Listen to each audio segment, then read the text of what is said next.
गुरु प्यारी सास संगत जी, आप सभी को प्यार भरी राधा स्वामी जी।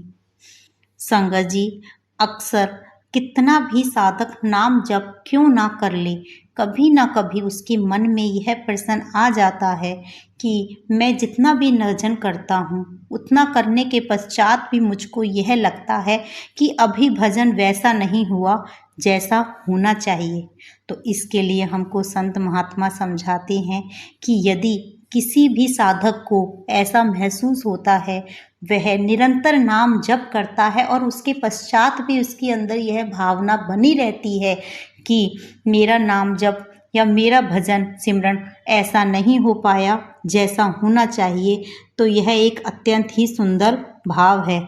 ऐसा करने से उसके मन के अंदर कभी अहंकार उत्पन्न नहीं होगा। हमें अपने आप के अंदर यह जलन बना कर रखनी है कि जो संतों ने भजन किया वो मेरे बस के नहीं, जो भाव महापुरुषों में है वो मेरे में नहीं।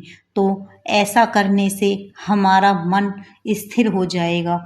जहाँ हमारे अंदर यह भाव आ गया कि मैं तो बहुत भजन करने लगा हूँ, मैं अब भजन के रास्ते पे चलने लगा हूँ, तो अपने अंदर एक अहंकारी भाव आ जाएगा, जिसके कारण जहाँ अहंकार आएगा तो दूसरों की निंदा शुरू हो जाएगी और वहीं से साधक का पतन शुरू हो जाता है।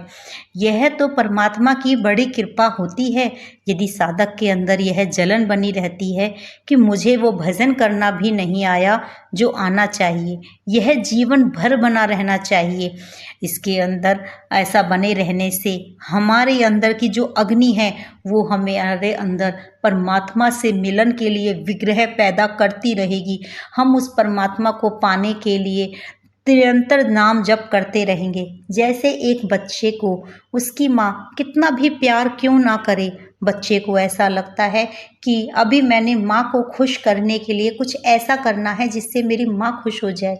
वो कितना भी कुछ कर ले, उसके पश्चात भी उसे लगता है कि कहीं ना कहीं कोई कमी रह गई, तो वह अपनी माँ की खुशी के लिए निरंतर कोशिश करता रहता है। उसी प्रकार हमें अपने उस परमात्मा की खुशी के लिए निरंतर नाम जप करते रहना चाहिए। यह केवल तभी संभव है जहाँ मन में यह भाव बन जाए कि हमारे अंदर अभी वो भाव या वो भजन नहीं उत्पन्न हो पाया है जो उस परमात्मा को संतुष्ट करके सके। हम दुनिया की संतुष्टि के लिए लाख जतन करते हैं, फिर भी दुनिया संतुष्ट नहीं होती, तो हम उसकी संतुष्टि के लिए और जतन करते हैं, जबकि वो सब व्यर्थ है। लेकिन यदि हम यही संतुष्टि परमात्मा के लिए करनी चाहें, हम ये सोचें कि परमात्मा को संतुष्ट करना है, अभी हमने जो भजन करा उससे परमात्मा संतुष्ट नहीं हुआ है, हमें और भजन करना होगा, तो मन में यह भाव हमेशा रखो। इस भाव से परमात्मा तुम्हारे अध्यात्म के मार्ग को सरल बना देता है। इसके लिए एक कबीर साहब जी का प्रसंग महाराज जी लेते हैं कि एक दिन कबीर साहिब गंगा नदी के किनारे घूम रहे थे। उन्होंने देखा एक पपीहा प्यास बुझाने के लिए नदी में गिर पड़ा। पपीहा स्वाति बूंद के अलावा दूसरा पानी नहीं पीता। उसके आसपास चाहे दरिया, समुद्र, कुएं, तालाब भरे पड़े ही क्यों ना हो, लेकिन पपीता कितना भी प्यासा क्यों ना हो, लेकिन वह किसी और पानी को मंजूर नहीं करेगा। वह दूसरे पानी से अपनी प्यास नहीं बुझाता। कबीर साहिब जी ने देखा कि सख्त गर्मी पड़ रही थी। प्यास से पपीहा तड़पता हुआ नदी में गिर पड़ा, लेकिन उसने नदी में गिरकर भी अपनी चोंच ना खोली। उसे देखकर कबीर साहब को महसूस हुआ कि जब मैं इस छोटे से पपीहे की स्वाति बूंद के प्रति भक्ति और निष्ठा देखता हूँ, तो मुझे ऐसा लगता है कि मेरी सतगुरु के प्रति अपनी भक्ति तुच्छ लगने लगती है। पपीहा का मनपन देख करी धीरज रहे न रंज, मरते दम जल में पड़ा तऊ न बोरे चंच। संत महात्मा हमें समझाते हैं कि एक पपीहे से भी हमें सीखना चाहिए। जिस दिन हमारे अंदर यदि ये अहंकार आ गया कि हम भजन करने लगे हैं, उस दिन हमारा भजन उसी दिन से ही कम हो जाएगा। यह आंतरिक ज्ञान होता है और हमें इसे छुपाकर भी रखना है, हमें किसी से कहना नहीं है। इस मार्ग में हमें कई बार धोखे भी मिलते हैं, कई बार दुख भी मिलता है, कई बार सुख भी मिलता है। यदि बहुत ज़्यादा दुख आ जाए तब भी हमें संयम रखना है कि जो है प्रभु का दिया है। यदि बहुत ज़्यादा सुख आ जाए तब भी हमें भजन करना नहीं छोड़ना है और अपने आप को एकांत में भजन सिमरन में अपने मन को स्थिर रखना है, क्योंकि सुख दुख सिर्फ और सिर्फ ये माया के खेल हैं। ये हमारे भजन के मार्ग में बाधा बनते हैं और हमें ना ही किसी से कहना है कि हमें हमारा भजन इतना हो जाता है। हम चाहे कितना भी भजन क्यों ना करें, पर हमें किसी को बताना नहीं है। तभी तो कहा जाता है कि भजन भोजन आसन हमेशा पर्दे के पीछे होने चाहिए।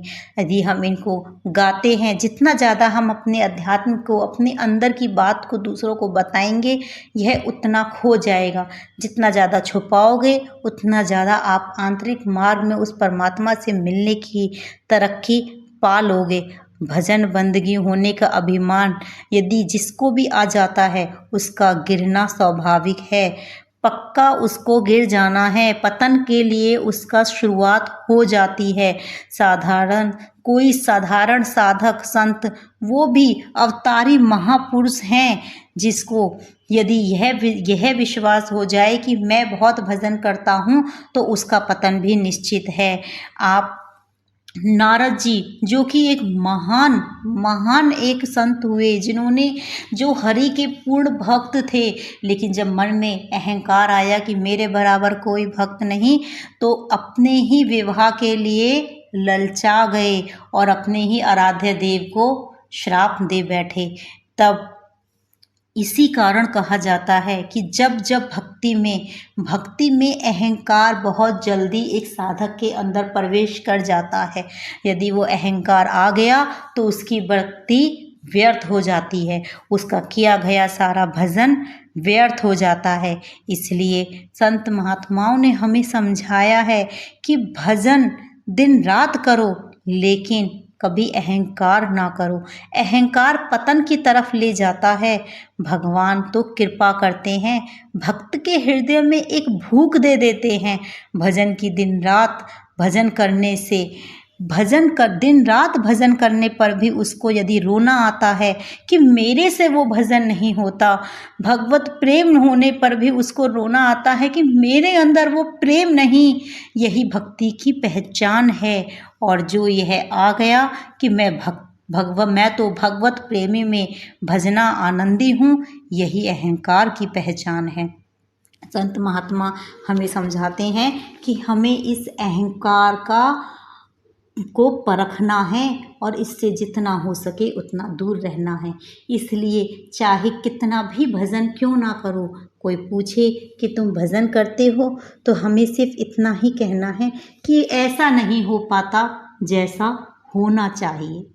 साथ संगत जी, यदि आपको मेरी वीडियो पसंद आई हो तो कृपया लाइक शेयर एंड सब्सक्राइब कर ज़रूर जाना जी।